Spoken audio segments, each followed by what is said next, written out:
Seema, thank you very much. All right, time now to start our little satsang, Thursday satsang.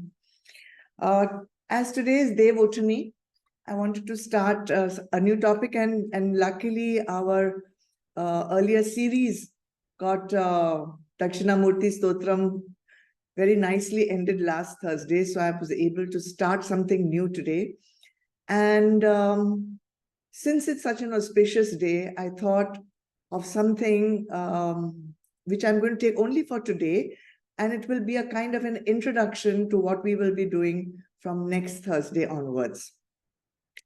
So for many years, we have been chanting the Bhagavad Gita every evening on Zoom. During the COVID era, there were so many people who would join because they were locked up in their house. But even after the COVID has passed, and yet every day we do find people logging in every evening at 7:30 for listening to the Bhagavad Gita being chanted. Some of us find it very satisfying and fulfilling to chant it, whilst others are listening to it. So what is this attraction? Why are we chanting first and foremost? Why do we feel like coming every day on Zoom to chant? For some people, it may just be that it sounds good. They love to chant. It makes them feel good. The same for those who are listening. But actually, the greatness of the Srimad Bhagavad Gita is so profound. And it has been mentioned in many of the Shastras, including the Purans like Skanda Puran, Varaha Puran, even the Vaishnavi Tantra Sar, Bhishma Parva of the Mahabharata, and in the Bhagavad Gita itself, in the 18th Adhyay, which we are chanting every day, the Mahatmya, the importance of learning, studying, hearing, reading Bhagavad Gita has been mentioned. Bhagwan Adi Shankaracharya has also composed 7 short shlokas giving the Mahatmya, giving the importance of the Bhagavad Gita. And we have been taking the support of the Bhagavad Gita for so many years. And with that base, with that beautiful, profound teachings of the Bhagavad Gita, we have been, I'm sure, progressing steadily and surely in our spiritual life. So since it's Dev Utani today, and Bhagwan Vishnu is once again in our midst, not that he has gone anywhere, but it's a symbolic way of once again renewing our vigor in our spiritual quest, I thought of taking these simple 7 shlokas of Bhagwan Adi Shankaracharya and let us chant them. Oh, I will chant them because I haven't shared them with you yet. And then I will translate them and tell you the importance of what we are doing every day at 7:30. So you should at least know that. So let me attempt chanting it for you. Shri Adi Shankaracharya Dwara Varnit Srimad Bhagavad Gita ki Mahima. Gita Shastra Midam Punyam Ya Patet Prayata Puman Vishnu Padam Avapnoti Bhaya Shoka Divarjita Gita Dhyayana Shilasya Pranayama Parasya Cha Naiva Santi Hi Papani Purvajanma Kritani Cha Malanirmochanam Pumsam Jalasnanam Dine Dine Sakrit Gitam Bhasi Snanam Sansara Malanashanam Gita Sugita Kartavya Kimanye Shastra Vistare Ya Swayam Padmanabhasya Mukha Padma Dvinisrita Bharata Amrita Sarvasvam Vishnu Vaktra Dvinisritam Gita Gangodakam Pitva Punarjanmana Vidyate Sarvopanishado Gavo Dogdha Gopalanandana Partho Vatsa Sudhir Bhokta Dugdham Gitamratam Mahat Ekam Shastram Devaki Putra Gitam Eko Devo Devaki Putra Eva Eko Mantrastasya Namani Yani Karma Bekam Tasya Devasya Seva. Shlok 1 says, the person who diligently reads and then follows the instructions of the Bhagavad Gita will surely attain the protection of Bhagwan Vishnu and be freed from all fears and sorrows in this very life. How is it possible? Because the Bhagavad Gita is basically a manual of life. And in this manual, we have got all the instructions of how we have to live our life so that when difficulties come in front of us, we do not have to suffer from those difficulties. Unfortunately, most people have taken it for granted that if you are in life, if you are living, then you have to suffer from difficulties. But that is not so. Difficulties are part and parcel of life. Ups and downs are part and parcel of life. But what is the method? What is the technique of dealing with them so that we are not tossed about in the ups and downs of life? We are not reacting to the, the waves of sansar, but we know how to respond. So when we learn, when we read, when we chant, when we study the Gita, and with full faith, obviously, then Bhagwan is giving us a guarantee. See, no business can give such a guarantee. No shop can give such a guarantee. Nobody can give such a guarantee that Bhagwan is giving. He says, just come to me, surrender to me, and I will look after your every need. I will protect you, and you will be free from bhaya and shoka. Bhaya, shokadi, varjita. So that's the first shloka. Gita Shastramidam Punyam Ya Patet Prayata Puman. Puman means man. The one who is reading this holy Gita, Vishnu Padamavapnoti. Bhagwan Vishnu will give you his kripa, and he will Bhaya Shokadi Varjita. He will free you from all fears and all sorrows which are part and parcel of the fears. Let's see what he says in the second and the third shloka. We'll take them together. He says that the student who is faithfully and sincerely studying the Gita will be rewarded by the grace of Bhagwan. So already we have received the grace by fear and sorrow going. But here is some more benefit we are getting. What is that benefit? All his karma of past misdeeds will be deactivated. You're going to get rid of your karma, and all the impurities of your past lives will be cleansed.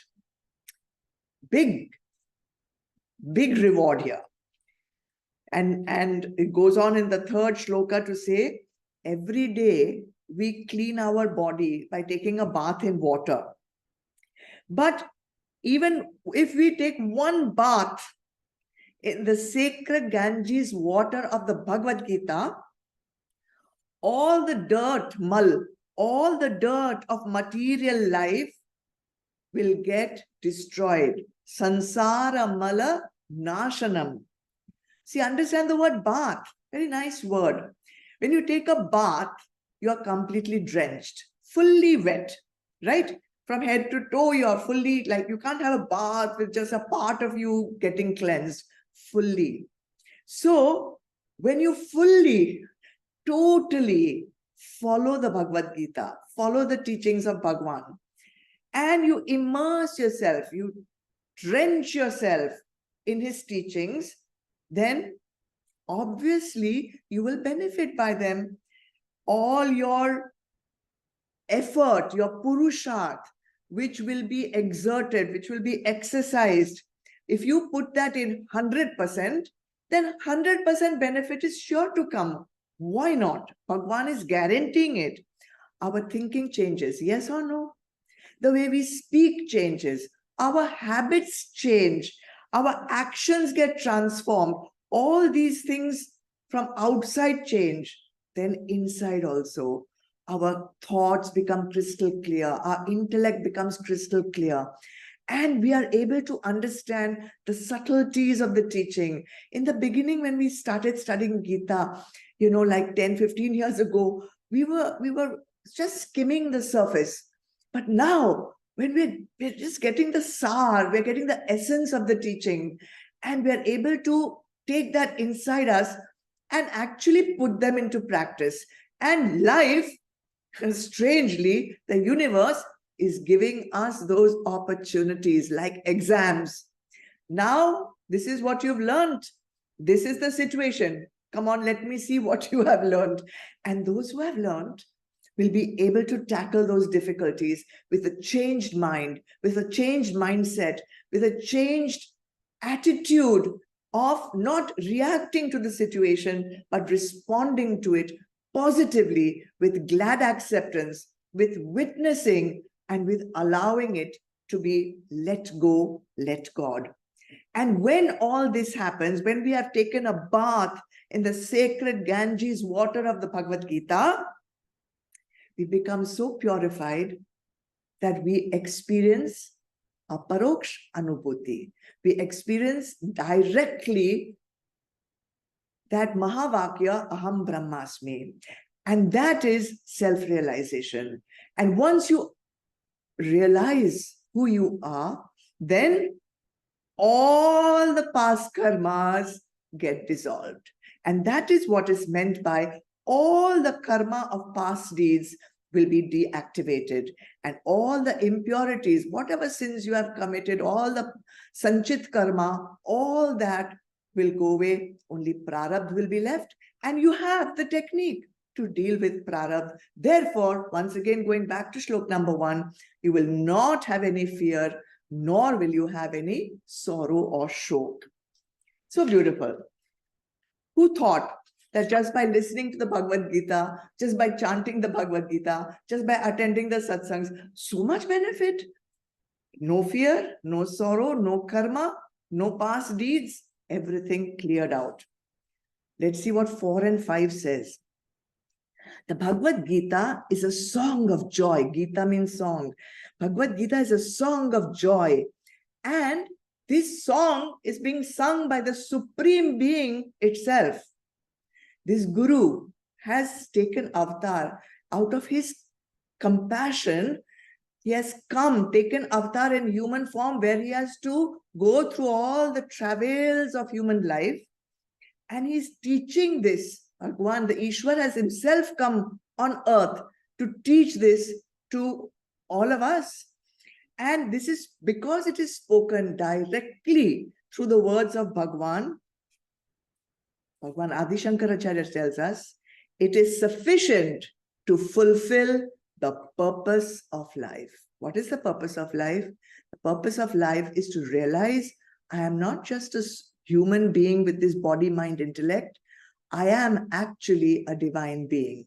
And if you study this beautiful song of joy, sung by Bhagwan himself, you will fulfill this purpose of life. Means you will get moksha, right? Fifth, he says beautifully, the one who sips the holy water of the Ganges, one who sips the holy waters of the Ganges is known to attain liberation. Now he says, just imagine, if by just sipping one drop of the holy Ganges, you will get liberation, what would be the result of the one who drinks this nectar of Bhagavad Gita, spoken by Bhagwan Krishna, avatar of Bhagwan Vishnu himself? Drink, not sip. You have to drink the nectar of the teachings of the Bhagavad Gita. Drink means what? You just don't have to sip it. You have to swallow it. Then you have to process it. Then you have to digest it. And then you have to use it. It has to hydrate you. It has to renew you. It has to refresh you. You have to become a new you by drinking this nectar of the teachings of the Bhagavad Gita. This is coming directly from the Mukharvind, coming directly from the blessed mouth of Bhagwan himself. And the teachings of the Vedas have also come to us from Bhagwan directly. There is no human who has authored the Vedas. The Vedas are the supreme authority on knowledge. And Bhagwan has also given this knowledge directly. Nobody has authored this. This has come directly to Ved Vyas through Bhagwan Krishna. So this nectar-like teaching of Bhagavad Gita purifies you, cleanses you, and liberates you from endless cycles of life and death. We start off clean, pure, but coming again and again into sansar without the teachings of the Bhagavad Gita, without the teachings of the Vedas. We have degraded ourselves. Being in human form, we have nurtured, cultivated animalistic tendencies. The Bhagavad Gita is here to help us go back to source from these animalistic tendencies, at least develop human, compassionate, humane tendencies. And from this human form, once again, transcend this human form to become the divine being that we truly are. So the Bhagavad Gita gives you that essence. What do I actually need to do? And there is a process which we have been doing now for I don't know how many years. The Adhikari Shishya, the one who is sincerely learning, the one for whom the goal, the purpose of life is important, the one who can give up his attachment to sansar, for him, moksha is possible through the study of this Bhagavad Gita. And that is the promise of Bhagwan himself. Sarvopanishado gavo, dogdha gopala nandana, partho vatsa sudhir bhokta, dugdham gitamritam mahat. Beautiful shlok 6, which is very often quoted, sung. Bhagwan is calling the Gita a Gita Upanishad. So this Gita Upanishad, this essence of the Vedas, is compared to a cow. The Bhagavad Gita is compared to a cow. And the cow, Upanishad meaning the essence, the sar of the Vedas. Now there are more than 108 Upanishads. But the Gita Upanishad is giving you the sar of all the Upanishads. Every Upanishad is giving you one aspect of the Vedas. The Gita is giving you the full composed essence of all the Upanishads. And Bhagwan Krishna is the cowherd who's milking this cow. So beautiful. The cow is there, the cow is ready to give the milk, and Bhagwan Krishna is milking this cow. And it says, Arjun, Partha. Arjun is like the calf. The calf gets the first opportunity or the first chance to drink the milk from the mother. Similarly, Arjun has got the first chance to get this teaching of Bhagavad Gita from Bhagwan himself. Why? Because he's a worthy disciple, because he's an Adhikari Shishya. What makes him Adhikari Shishya? Nothing more than faith and Samarpan. That's what makes. Not that I'm so intelligent, not that I have learned 105 Upanishads. His Samarpan and his Shraddha, that's what makes him a worthy disciple. And then the fourth line says, after the calf has finished drinking, there is so much more milk left. Just like after Arjun has got this knowledge, there is so much more knowledge left. It's never ending. And that knowledge is available for all the scholars, for all the devotees who are ready to drink this nectarian milk of the Bhagavad Gita. And that's what you and I, fortunate ones, are doing every evening, right? So this is a beautiful shloka. Bhagavad Gita teachings are like Amrit. They are like nectar. And nectar means it gives you immortal life. Immortal life means we never have to come back again and again and again in the endless cycle of life and death.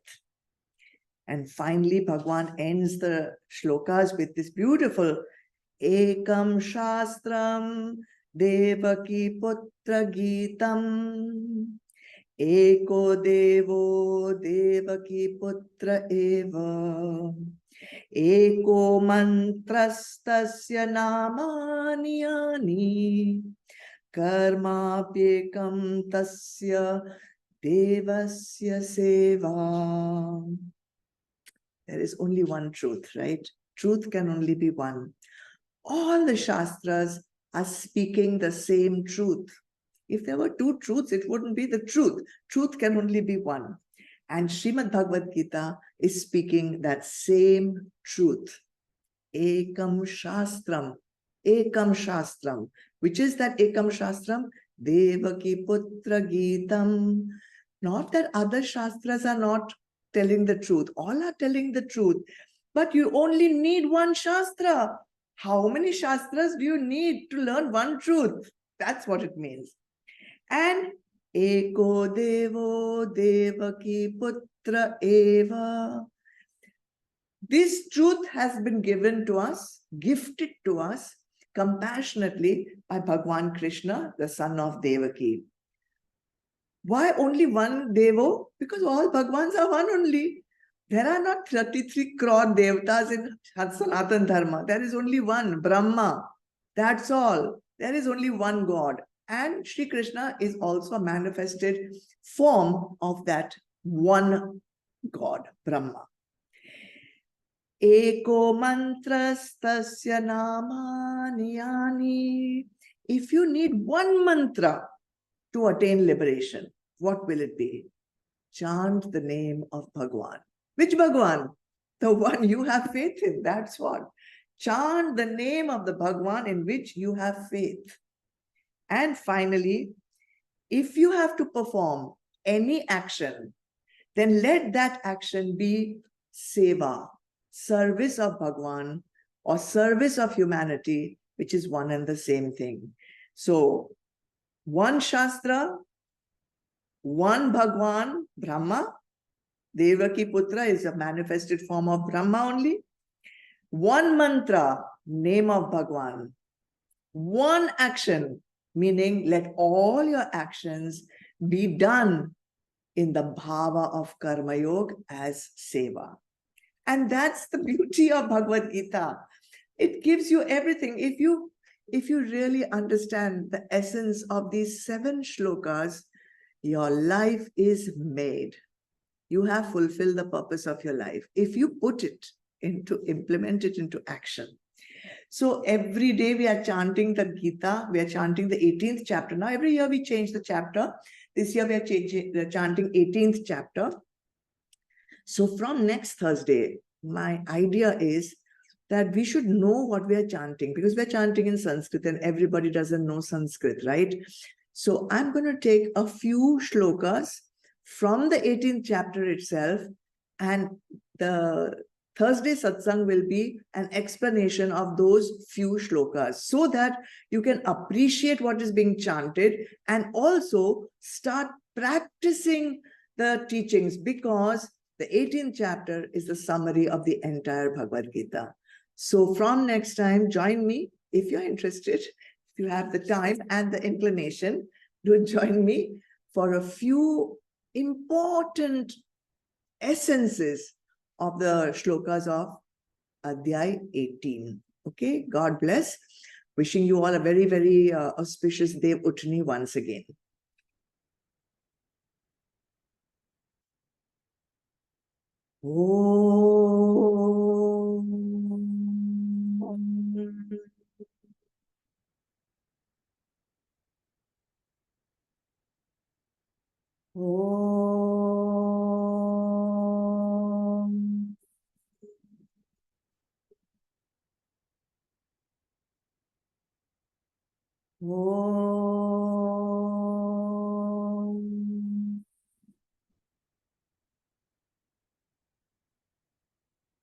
Asatoma Sadgamaya Tamasoma Jyotirgamaya Mrityarma Amritam Gamaya Om Shanti Shanti Shanti Om Purnamada Purnamidam Purnat Purnamudachyate Purnasya Purnamadaya Purnameva Vashishyate Om Shanti Shanti Shanti Hari Om Shri Guru Pyo Namaha Hari Om. Chidarpanam, Jai Gurudev. Thank you all for joining. Thank you, Seema, for chanting. Thank you, Zoom team. God bless you all. Have a great evening. See you tomorrow for Bhakti. Devotini. Pranam. God bless you. Thank you, Seema. Thank you, Seema. Pranam, Ma. Good night, all. God bless. God bless. Pranam. Thank you, Seema. I can see Trimurti from America. Trimurti from America. Welcome, Bosco. God bless everyone.